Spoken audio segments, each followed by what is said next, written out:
Good morning students. हम लोग रसायन विज्ञान में चौथा चैप्टर कार्बन तथा इसके यौगिक का अध्ययन कर रहे थे, जिसमें पिछली क्लास में हम लोगों ने एथिल अल्कोहल के निर्माण की विधियां, उसके रासायनिक गुण तथा एथिल अल्कोहल का क्या उपयोग होता है उसका अध्ययन किया था।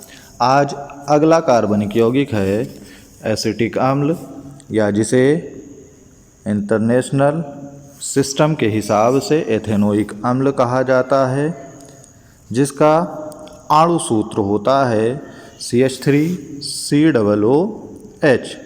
इसका अध्ययन करेंगे। एसिटिक अम्ल जो होता है उसका उपयोग बहुत पहले से ही सिरके के रूप में किया जाता रहा है। सिरके में एसिटिक अम्ल की मात्रा लगभग 10% उपस्थित होती है। इस सिरके को प्रायः गन्ने के रस को सड़ाकर प्राप्त किया जाता था। वैज्ञानिक लेवाशिये ने सबसे पहले एथिल अल्कोहल का ऑक्सीकरण कराया और एथिल अल्कोहल के ऑक्सीकरण से एसिटिक अम्ल को प्राप्त किया था। एसिटिक अम्ल जो होता है यह रंगहीन तीव्र गंध वाला संक्षारक द्रव होता है। संक्षारक का मतलब होता है करोसिव, यानी ऊष्मा प्रदान करने वाला या ऊष्मा प्राप्त करने वाला। जो एसिटिक अम्ल होता है इसके एक अणु में एक मेथिल समूह होता है और दूसरा कार्बोक्जिलिक समूह या COOH ग्रुप उपस्थित होता है। एथिल अल्कोहल को बनाने की अनेक विधियां होती हैं, जिसमें प्रयोगशाला विधि और औद्योगिक निर्माण की विधियां होती हैं। प्रयोगशाला में एथिल अल्कोहल को विभिन्न विधियों के माध्यम से बनाया जाता है, जिसमें सबसे पहली विधि है एथिल अल्कोहल के ऑक्सीकरण से। जब एथिल अल्कोहल को पोटेशियम डाइक्रोमेट का मतलब होता है K2Cr2O7, यानी जब एथिल अल्कोहल को पोटेशियम डाइक्रोमेट तथा तानु सल्फ्यूरिक अम्ल यानी डाइल्यूटेड H2SO4 इसके साथ अभिक्रिया कराते हैं, तब एसिटिक अम्ल प्राप्त होता है। यहाँ देखिए, यह एथिल अल्कोहल जब इसका ऑक्सीकरण होता है पोटेशियम डाइक्रोमेट और डाइल्यूट सल्फ्यूरिक एसिड की उपस्थिति में, तो कुछ देर के लिए यहाँ पर एक अस्थायी यौगिक का निर्माण होता है। ये अस्थायी यौगिक फिर से ऑक्सीकृत हो जाता है या टूट जाता है, और टूटने के बाद मेथिनल्डिहाइड या CH3CHO का निर्माण करता है, जो ऑक्सीकृत होता है और ऑक्सीकृत होने के पश्चात यहाँ से एसिटिक अम्ल प्राप्त हो जाता है। एसिटिक अम्ल के निर्माण की जो दूसरी विधि होती है वो मेथिल साइनाइड के पूर्ण जल अपघटन से प्राप्त किया जाता है। जब मेथिल साइनाइड का डाइल्यूट HCl द्वारा पूर्ण जल अपघटन कराते हैं, तो इसके माध्यम से एसिटिक अम्ल प्राप्त होता है। यहाँ देखिए, यह है मेथिल साइनाइड। जब इसका जल अपघटन कराते हैं डाइल्यूट HCl की उपस्थिति में, तो यहाँ से एसिटिक अम्ल और अमोनिया गैस प्राप्त होती है। इसके बाद जो एसिटिक अम्ल के निर्माण की अगली विधि होती है वो एथिल एसीटेट के जल अपघटन द्वारा।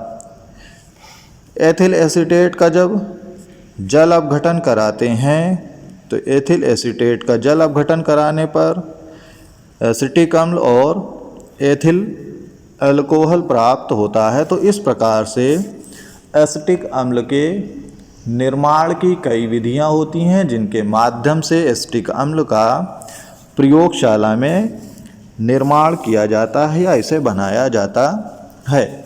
इसके अलावा एसिटिक अम्ल के औद्योगिक निर्माण यानी उद्योग जगत में भी जो एसिटिक अम्ल बनाया जाता है वो भी कई विधियों से प्राप्त होता है। जैसे औद्योगिक निर्माण में मुख्य रूप से किण्वन विधि होती है। किण्वन विधि का मतलब होता है फर्मेंटेशन मेथड। फर्मेंटेशन मेथड यानी किण्वन विधि में जिसका भी किण्वन कराना होता है, तो इसमें एसिटिक अम्ल को प्राप्त करने के लिए एथिल अल्कोहल लेते हैं और एथिल अल्कोहल को माइकोडर्मा एसिटी नामक जीवाणु द्वारा किण्वित कराते हैं। इस जीवाणु के किण्वन से एसिटिक अम्ल प्राप्त हो जाता है। ये जीवाणु वायुमंडल में हमेशा उपस्थित रहते हैं। जब एथिल अल्कोहल को वायुमंडल में रख देते हैं तो वायुमंडल की ऑक्सीजन इस जीवाणु द्वारा ऑक्सीकृत होकर एसिटिक अम्ल का निर्माण कर लेती है। इस प्रकार से एसिटिक अम्ल प्राप्त हो जाता है। एसिटिक अम्ल का भौतिक गुण या फिजिकल प्रॉपर्टीज़।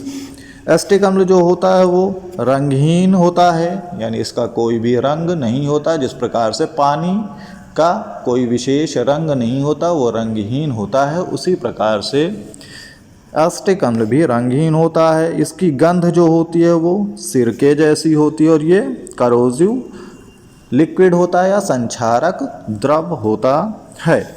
एसिटिक अम्ल का जो क्वथनांक होता है वो 118 डिग्री होता है और ये जल से भारी होता है। यह जल, अल्कोहल और ईथर में पूर्णतः विलेय होता है, यानी एसिटिक अम्ल को जल, अल्कोहल, ईथर में जब घोला जाता है तो यह पूरी तरह से घुल जाता है।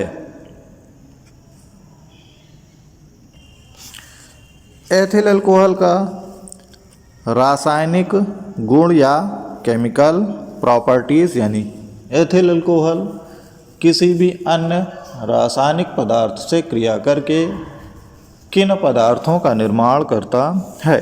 तो इसमें सबसे पहला रासायनिक गुण है एसिटिक अम्ल की सोडियम से क्रिया। एसिटिक अम्ल जब सोडियम से क्रिया करता है तो यह सोडियम से क्रिया करने के पश्चात सोडियम एसीटेट और हाइड्रोजन गैस निकालता है। जब एसिटिक अम्ल की अल्कोहल से क्रिया कराते हैं तो ये एथिल एसीटेट का निर्माण करता है। इस क्रिया को एस्टरीकरण भी कहा जाता है।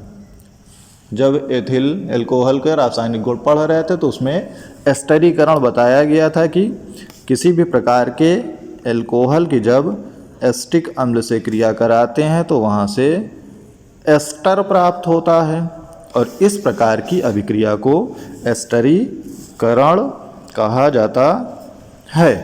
तो यहाँ से ये एथिल एसीटेट प्राप्त होता है। जब एसिटिक अम्ल की अमोनिया से क्रिया कराते हैं तो एसिटिक अम्ल अमोनिया से क्रिया करने के पश्चात अमोनियम एसीटेट बनाता है। इसी प्रकार से जब एसिटिक अम्ल की क्लोरीन से क्रिया कराते हैं तो एसिटिक अम्ल सूर्य के प्रकाश में किसी भी हैलोजन की उपस्थिति में यानी क्लोरीन की उपस्थिति में क्लोरीन से क्रिया करता है और क्रिया करने के पश्चात सबसे पहले मोनोक्लोरोएसिटिक अम्ल, उसके बाद ये मोनोक्लोरोएसिटिक अम्ल फिर क्लोरीन से क्रिया करेगा सूर्य के प्रकाश की उपस्थिति में तो डाइक्लोरोएसिटिक अम्ल, और ये डाइक्लोरोएसिटिक अम्ल फिर से क्लोरीन की उपस्थिति में सूर्य के प्रकाश की उपस्थिति में अभिक्रिया करता है और ट्राइक्लोरो एसिटिक अम्ल बनाता है और इसके साथ साथ हाइड्रोजन गैस मुक्त होती है। इसके बाद अगला रासायनिक गुण है एसिटिक अम्ल का अपचयन। जब एसिटिक अम्ल को हाइड्रोजन आयोडाइड द्वारा लाल फास्फोरस की उपस्थिति में अपचयन कराते हैं तो अपचयन कराने के पश्चात एथेन प्राप्त होती है और इसके साथ साथ जल तथा आयोडाइड अणु प्राप्त होता है। तो इस प्रकार से एसिटिक अम्ल विभिन्न प्रकार के पदार्थों से क्रिया करने के पश्चात नए नए पदार्थ का निर्माण करता है। एसिटिक अम्ल के जो उपयोग होता है वो मुख्य रूप से सिरके के रूप में किया जाता है, रबर के स्कंदन में करते हैं। स्कंदन का मतलब होता है कोएगुलेशन, यानी रबर को जब जमाया जाता है तो उसमें एसिटिक अम्ल का प्रयोग करते हैं। रंगों के तथा कागज़ उद्योग में भी एसिटिक अम्ल का उपयोग करते हैं। कागज़ में सफ़ेदी लाने के लिए भी एसिटिक अम्ल का प्रयोग किया जाता है। इसके अलावा विभिन्न प्रकार की जो औषधियाँ होती हैं, एसिटिक अम्ल के जो लवण होते हैं, इनका उपयोग औषधियों के निर्माण में होता है। तथा विभिन्न प्रकार के कार्बनिक पदार्थों को विलय करने में एसिटिक अम्ल को विलायक के रूप में प्रयोग किया जाता है, यानी रासायनिक कार्बनिक पदार्थों को घोलने के लिए एसिटिक अम्ल का उपयोग करते हैं। बहुत से रासायनिक पदार्थ होते हैं जो जल में नहीं घुलते हैं तो उन्हें घोलने के लिए एसिटिक अम्ल में घोला जाता है। तो इस प्रकार से हम लोगों ने आज एसिटिक अम्ल का अध्ययन किया। Good bye.